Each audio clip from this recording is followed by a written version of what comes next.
ही बेजुबान जानवरों की सेवा के लिए समर्पित किया है।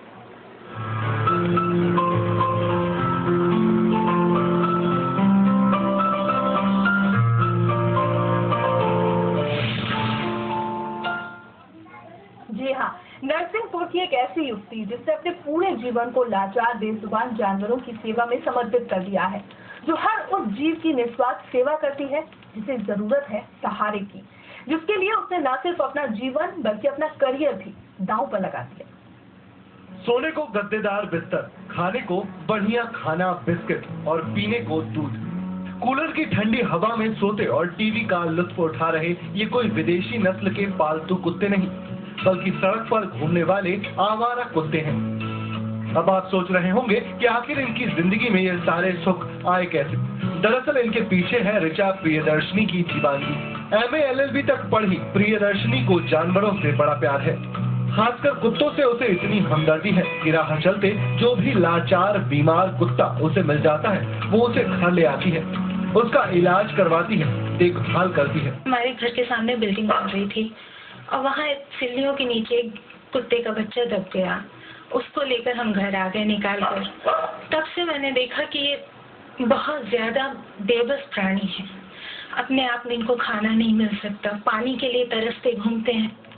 जानवरों के प्रति प्रियदर्शनी की दीवानगी की हद ऐसी कि कई बार तो इनके बीमार हो जाने पर उसे अपने जेवर तक बेचने पड़े, यहाँ तक कि समय के अभाव में नौकरी तक छोड़ दी और इन्हें छोड़कर जाने की चिंता से शादी न करने का फैसला कर लिया। इन्हें मैं घर में रखूंगी, मुझे कभी इनसे डर नहीं लगेगा कि ये मुझे धोखा देंगे। इंसान को तो ऐसा है, पालो को सो बड़ा करो। सगी औलाद माँ बाप को लात मार देती है, परायों की तो क्या बात करें। लेकिन इनकी स्थिति ये है कि इनके अंदर की वफा इनकी आंखों में झलकेगी। हमें दुख होगा तो उनकी आंखों में दुख होगा। इंसानों की स्थिति तो है कि दूसरों का दुख देख कर खुश होने लगते हैं। ऐसा भी नहीं है कि इन्हें सिर्फ जानवरों से ही प्यार है, समाज के जरूरतमंदों के लिए भी माँ बेटी दोनों के मदद भरे हाथ अक्सर उठते हैं। इतना ही नहीं, प्रियदर्शनी और उनकी मां ने अपनी मृत्यु के बाद अपना शरीर भी मेडिकल के छात्रों में नई खोज और अध्ययन के लिए दान में दे दिया है। जाहिर है इनके समर्पण के बारे में जितनी बात की जाए वो कम है, पर इतना जरूर कहा जा सकता है कि खुद के लिए तो सब जीते हैं, पर इन दोनों ने दूसरों की सेवा में ही अपनी जिंदगी लगा दी है और यही बात इन्हें आम से खास बनाती है। पंकज गुप्ता, बंसल न्यूज, नरसिंहपुर। बिल्कुल, तो ये कहानी है उस युवती की जिसने अपना पूरा जीवन ही बेजुबान जानवरों की सेवा में समर्पित कर दिया है और ये जो सेवा है वो निस्वार्थ है। हमारे साथ जुड़ चुके हैं खुद ऋचा। बहुत स्वागत है आपका ऋचा। एक टर्निंग पॉइंट आता है लाइफ में जब पूरा एक जो विजन होता है वो बदल जाता है, एक विजन मिलता है जीवन में। तो ऐसी एक कौन सी वजह थी आपके जीवन में जिसकी वजह से आपने अपना पूरा करियर दांव पर लगा दिया पशु प्रेम में? ये टर्निंग पॉइंट तो खैर मैं नहीं कहूँगी मेरे जीवन में कभी आया। बचपन से ही माँ ने भी मुझे यही सिखाया था और शायद मेरी अंतरात्मा की आवाज़ भी यही थी कि दूसरों के लिए कुछ ना कुछ करते रहना है। माँ हमेशा कहती थी कि ये जीवन अपने लिए नहीं है, दूसरों के लिए है। वो दूसरे चाहे मनुष्य हो चाहे पशु हो।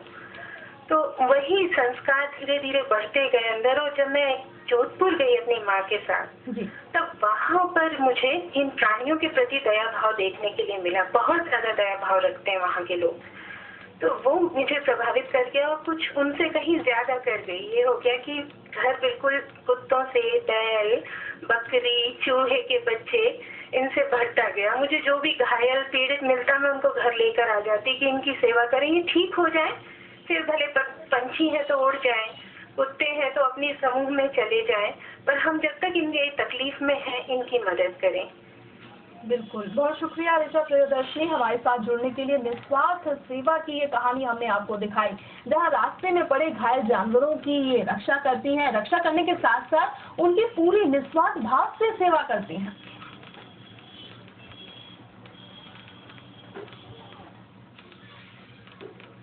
तो बेजुबानों की हमदर्द ऋचा प्रियदर्शनी, और सिर्फ ऋचा ही नहीं, उनकी मां ने भी अपनी मृत्यु के बाद अपना देह दान करने का फैसला लिया है।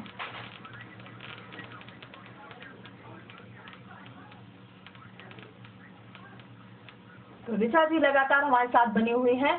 ऋचा, आपसे जानना चाहेंगे, क्योंकि आपने अपना पूरा करियर इसमें दांव पर लगा दिया, आपने कौन सी अपनी नौकरी छोड़ी थी? मैंने नौकरी छोड़ी नहीं, मैं पीएससी की तैयारी कर रही थी, साथ में मैं लॉ कर रही थी।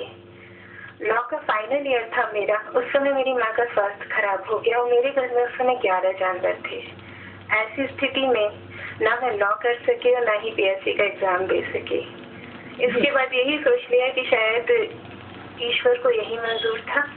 मैं अपने रास्ते पर जा रही हूँ जो रास्ता गलत नहीं है। भले उस रास्ते में समाज की नजर से सफलता नहीं है, पर आत्मसंतोष है मेरे लिए।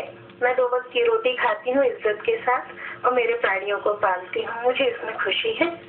जहाँ तक करियर की बात है, जिंदगी बहुत लंबी है। अगर कुछ अच्छा लिखा होगा तो जरूर होगा, और अगर नहीं भी है तो जो है मेरी नजर में वो बहुत अच्छा है। बिल्कुल, और जो ये समर्पण और संतुष्टि के भाव है वो हम महसूस कर सकते हैं और देख भी सकते हैं तस्वीरों में। ऋचा जी, आपसे जानना चाहेंगे कितनी राशि अब तक आप खर्च कर चुकी हैं इन पशुओं में? अगर कुल मिलाकर देखा जाए सन 2000 से, तो शायद मैं अपनी माँ की कमाई का 4 से 5 लाख खर्च कर चुकी हूँ। बिल्कुल, हमारी तरफ से बहुत बहुत बधाई, बहुत बहुत शुभकामनाएं ऋचा जी आपको, जो ये आपने रास्ता चुना है जानवरों के प्रति और बेजुबानों के प्रति अपना पूरा जीवन समर्पण करने के लिए। इस राह पर आप यूं ही हमेशा आगे बढ़ती रहें। आगे बढ़ते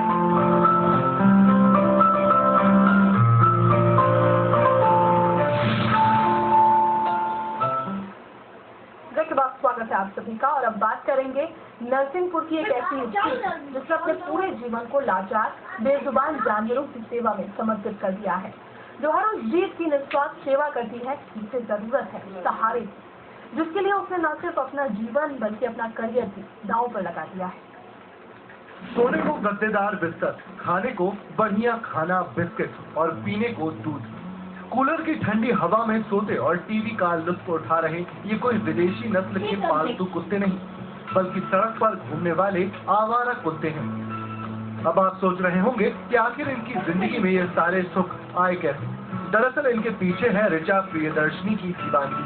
MA LLB तक पढ़ी प्रियदर्शनी को जानवरों से बड़ा प्यार है, खासकर कुत्तों से उसे इतनी हमदर्दी है कि राह चलते जो भी लाचार बीमार कुत्ता उसे मिल जाता है वो उसे घर ले आती है, उसका इलाज करवाती है, देखभाल करती है। हमारे घर के सामने बिल्डिंग बन रही थी और वहाँ सीढ़ियों के नीचे एक कुत्ते का बच्चा दब गया। उसको लेकर हम घर आ गए निकाल कर। तब से मैंने देखा कि ये बहुत ज्यादा बेबस प्राणी है। अपने आप में इनको खाना नहीं मिल सकता, पानी के लिए तरसते घूमते हैं। जानवरों के प्रति प्रियदर्शनी की दीवानगी की हद ऐसी कि कई बार तो इनके बीमार हो जाने पर उसे अपने जीवन तक बेचने पड़े, यहाँ तक कि समय के अभाव में नौकरी तक छोड़ दी और इन्हें छोड़कर जाने की चिंता से शादी न करने का फैसला कर लिया। इन्हें मैं घर में रखूंगी, मुझे कभी इनसे डर नहीं लगेगा कि ये मुझे धोखा देंगे। इंसान को तो ऐसा है, पालो पोसो बड़ा करो। सगी औलाद माँ बाप को लात मार देती है, परायों की तो क्या बात करें। लेकिन इनकी स्थिति ये है कि इनके अंदर की वफा इनकी आंखों में झलकेगी। हमें दुख होगा तो उनकी आंखों में दुख होगा। इंसानों की स्थिति तो है कि दूसरों का दुख देख कर खुश होने लगते हैं। ऐसा भी नहीं है कि इन्हें सिर्फ जानवरों से ही प्यार है, समाज के जरूरतमंदों के लिए भी माँ बेटी दोनों के मदद भरे हाथ अक्सर उठते हैं। इतना ही नहीं, प्रियदर्शनी और उनकी मां ने अपनी मृत्यु के बाद अपना शरीर भी मेडिकल के छात्रों में नई खोज और अध्ययन के लिए दान में दे दिया है।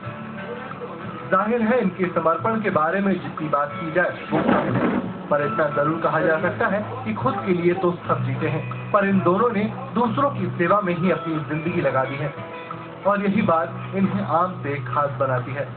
पंकज गुप्ता, बंसल न्यूज, नरसिंहपुर। और अब बात करेंगे विक्रमोत्सव 2070।